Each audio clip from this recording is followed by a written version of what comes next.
Bom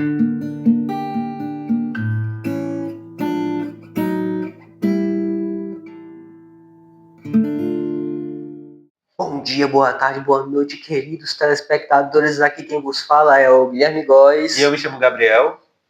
Nós somos os membros fundadores do Grupo Reintegrados, grupo de estudos dedicado à disseminação da cultura e do conhecimento pessoal. O tema de hoje é um tema que, particularmente para mim, é bastante empolgante. Do que nós vamos falar, Gabriel? Hoje, pessoal, nós iremos abordar um tema extremamente polêmico, que tem um caráter profundamente sociohistórico e também tem um viés um pouco político. Nós iremos abordar o processo de formação das ideologias por meio do auto-engano. Nós iremos entender de que maneira as ideologias se formam e como elas podem ser formadas a partir de um viés de auto-engano, por um viés radical, que não tem policiamento ético, moral, ou por uma via mais moralista, por uma via mais policiada, mais centrada em um viés racionalista.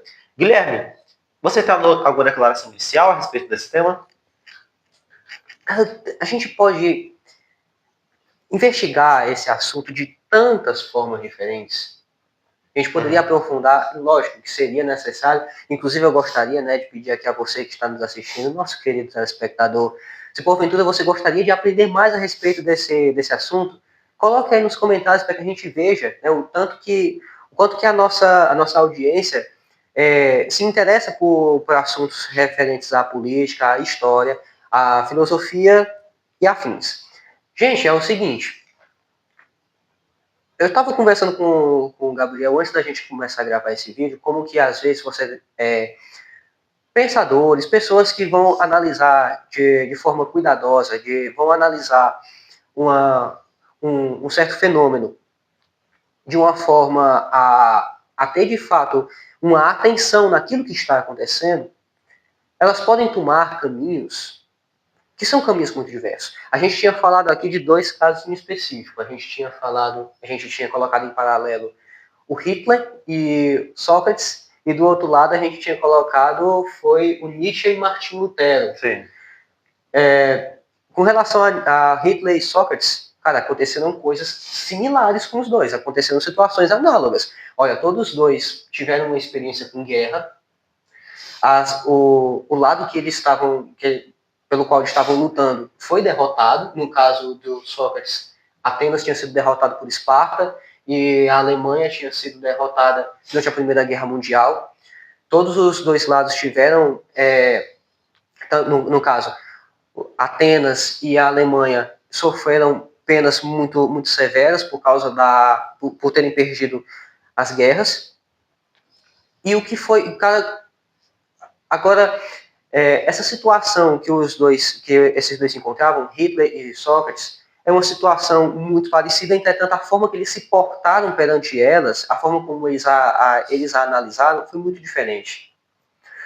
Porque, de um lado, Sócrates ele foi buscar, em um plano mais elevado, foi até o tempo de Delfos, onde ele supostamente recebeu a revelação de que ele era o homem mais sábio da Grécia Antiga. Ele foi buscar em um plano que ele entendia que era superior a si próprio, uma resposta para nortear a vida dele mediante a todos aqueles problemas em que ele estava vivendo. O que me parece que tenha sido exatamente o oposto do que Hitler fez. Porque uma das coisas, se a gente for analisar, a gente está falando aqui de ideologia, uma definição muito boa de ideologia seria o seguinte, para uma ideologia, segundo a definição, talvez não seja uma definição tão popular, acredito que nem todo mundo conhece, mas é uma definição que nos vai trazer. Eu gosto muito de citar esse autor em específico, até porque nos últimos anos eu tenho lido muitos livros dele, que é o Olavo de Carvalho. Ele nos diz que a ideologia, basicamente, é quando você pega um futuro hipotético supostamente desejável, você torna ele o objetivo final de toda a atitude da história, da evolução da história, e enxerga todo o curso da história como um processo linear, rumo a esse futuro hipotético. Aquilo que João Nogueira, o Rasta, mais conhecido como Rasta, nos chamou de a coisa descoisificada, porque ninguém nunca viu isso, ninguém sabe direito o que é. É muito diferente, é similar ao que acontece nas religiões, em que você tem um vislumbre, as pessoas acreditam em um futuro que será a realização da humanidade. Com a diferença que nas religiões, as pessoas, os sacerdotes, os precursores daquela religião, pelo menos alegam ter visto aquele futuro, ter tido um contato, talvez não direto, mas que eles tenham tido um certo contato com aquele futuro, coisa que não acontece dentro da ideologia. Ele é um negócio que surgiu na imaginação do ideólogo. Então, assim, isso me parece muito também, que é quando você toma, é quase que um narcisismo. Porque você começa a se enxergar você mesmo como sendo o suprassumo do bem, como sendo uma espécie de representação divina, um modelo, uma espécie de Jesus Cristo. Você se imune de uma verdade absoluta. Exatamente. E aí, esse tipo de coisa te dá legitimidade para você cometer todo tipo de atrocidade, porque você está agindo em favor daquele futuro hipotético, daquela realização onde todo o mundo será perfeito. Você está agindo em favor daquilo ali, entendeu? Então, assim, em parte, foi isso. Em parte não, na verdade foi bem isso mesmo que aconteceu com Hitler. Um paralelo que a gente tinha traçado entre o Martin Lutero e o Nietzsche era o seguinte, olha, os dois viveram situações muito análogas. Olha, nós estamos vivendo aqui numa sociedade que tinha um certo código, a gente viveu com base em um código moral, esse código moral funcionava muito bem, conseguiu nos fez evoluir até aqui, entretanto, a nossa sociedade está se degradando paulatinamente porque ela está abandonando esses valores. Martin Lutero, o que foi que ele fez? Já que nós estamos abandonando os valores que nos nortearam até nós chegarmos até aqui, nós temos que voltar aos valores antigos, temos que voltar ao ensinamento dos antigos, a gente tem que voltar àquelas mesmas virtudes, aqueles mesmos ensinamentos que nos fizeram evoluir tanto. No caso do Nietzsche foi o quê? Já que está tudo se desmoronando, a gente tem que se elevar acima da moralidade, nos tornemos então super-homens, acima da noção de bem e do mal, e nós mesmos vamos criar a nossa própria moralidade. Ou seja, o que é que ele está indicando? Que você se torne uma espécie de representante do bem. De forma simbólica, seria como se ele tivesse sugerindo às pessoas que elas comessem de novo, usando aqui uma alegoria bíblica, que elas comessem de novo do fruto proibido do Jardim do Éden.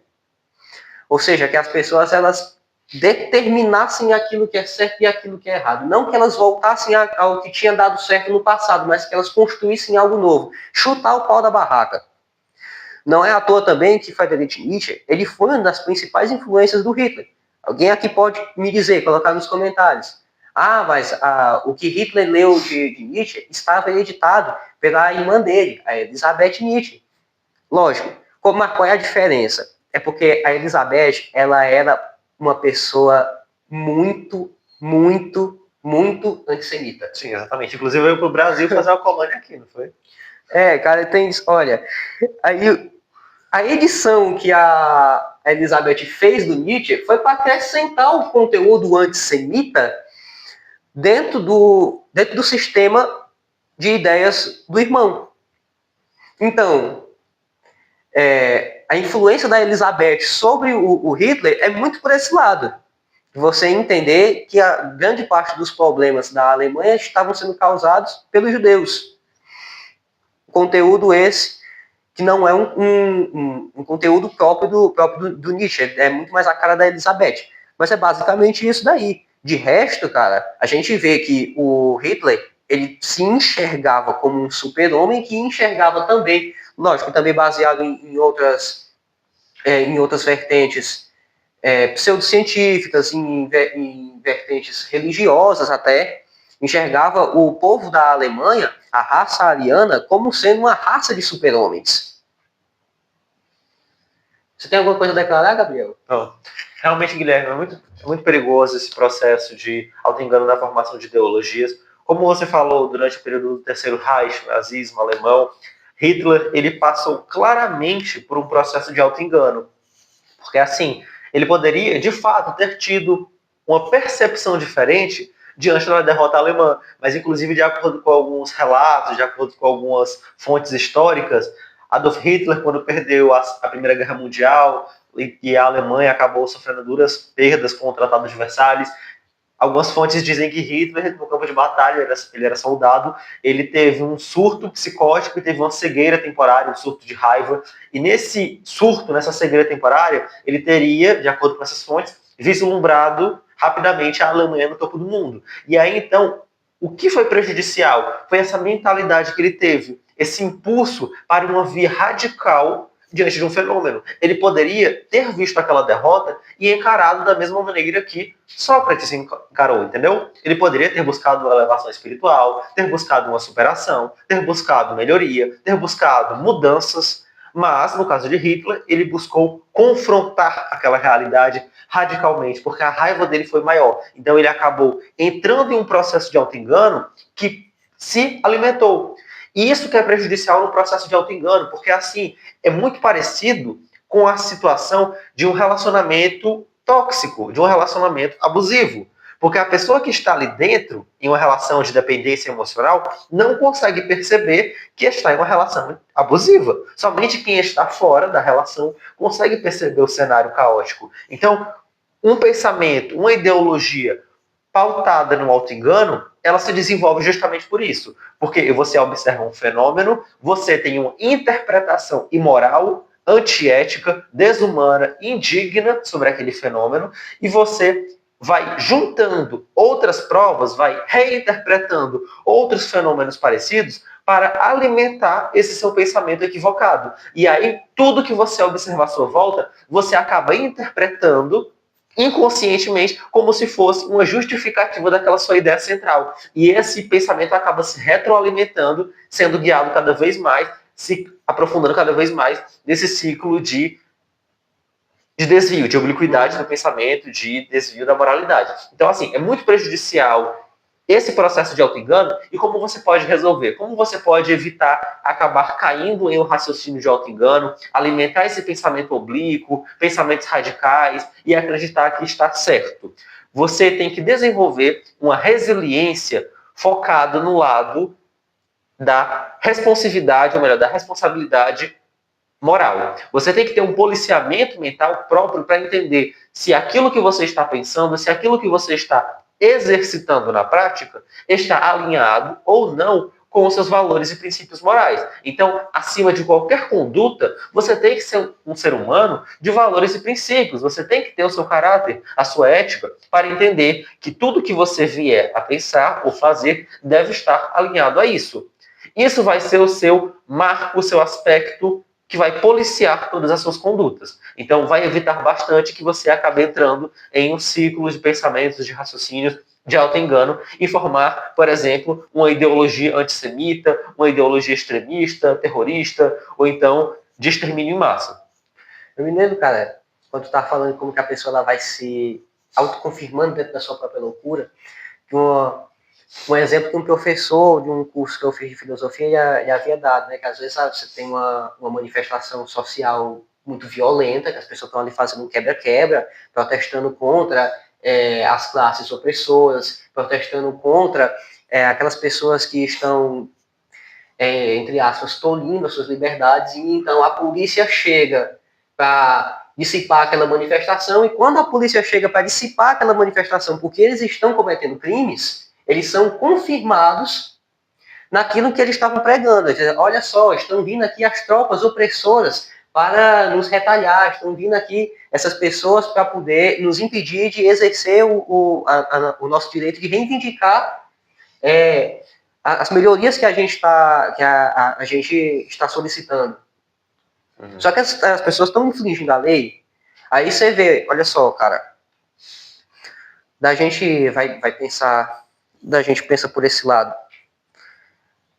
As pessoas elas têm que ter uma mentalidade de que existe um universo inteiro para além de você mesmo.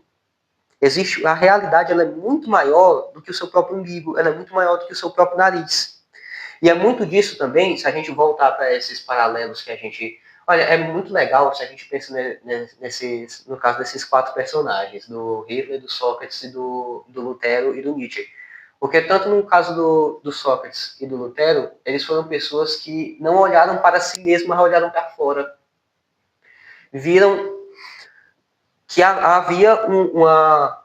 Eles aceitaram, no caso, que existe uma realidade para além deles e que aquilo é muito superior a eles. Uhum. É muito diferente da pessoa ela tentar se impor e querer reescrever tudo, querer reescrever o seu entorno à sua imagem conforme a sua semelhança.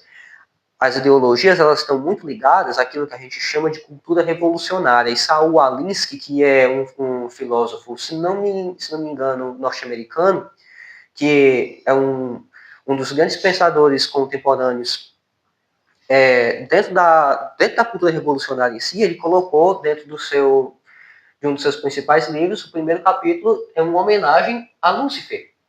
E ele coloca que nós devemos nos lembrar e ter como essa referência o Lúcifer, que foi o primeiro revolucionário.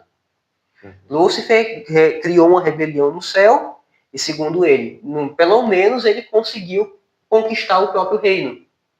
O que foi que Lúcifer fez? Olha, lá está escrito nas Sagradas Escrituras que ele desejou ser semelhante ao Altíssimo, ele desejou ter o poder de definir o que é que deve acontecer, o que é que não deve acontecer. Ele sendo uma criatura, quis se elevar ao posto de criador.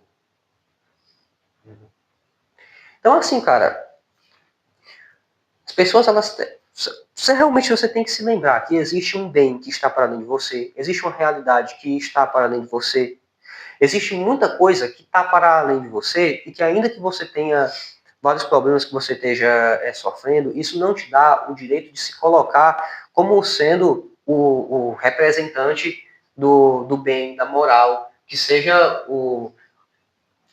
Como é que eu posso dizer? Que seja uma espécie de Cristo, que veio para iluminar a sociedade má e que você é que tem a solução para todos os problemas das pessoas. É tão complicado que às vezes a gente tentando resolver um único problema, e isso, na verdade, na maioria das vezes isso acontece. Ao você resolver um problema, você acaba criando outros 10. É verdade. É ou não é verdade? Sim. Então, assim, cara, quem sou eu aqui, falando aqui pelo meu próprio CPF, quem sou eu, Guilherme Góes, para tentar dizer o que é que vai solucionar todos os problemas da humanidade, como que as pessoas poderiam criar um mundo melhor. Muitas vezes eu não sei nem como é que eu faço para fazer a minha vida melhorar, cara. Mas, como diria, né, o filósofo canadense Jordan Peterson, comece arrumando a sua cama. Antes de você querer transformar o mundo, transforme o seu quarto. Oh. É verdade. Pessoal, esse vídeo já está aqui com, acho que 18 minutos. Então, você tem mais alguma declaração, Guilherme? Não tenho não, a declaração que eu tenho a fazer, cara, é que eu gostaria muito de pedir às pessoas que elas se inscrevessem aqui no canal, ativassem o sino das notificações, deixassem o seu like e os seus comentários. Se porventura você gostou desse vídeo, compartilhe com seus amigos. Se não gostou, compartilhe com seus inimigos. Sim, essa piada eu estou copiando de outros canais, mas quem liga, ela é engraçada mesmo, ora. Pronto, só complementando aqui, pessoal, se você gostou do nosso vídeo, você também pode nos seguir no Instagram, na nossa página oficial, @Grupo Reintegrados. Foi esse o nosso debate, eu espero que vocês tenham gostado. Se você gostou, deixe sua sugestão ou crítica construtiva, sugestão de melhoria, de próximos vídeos. Foi isso, pessoal, até a próxima. Tchau, tchau. Tchau.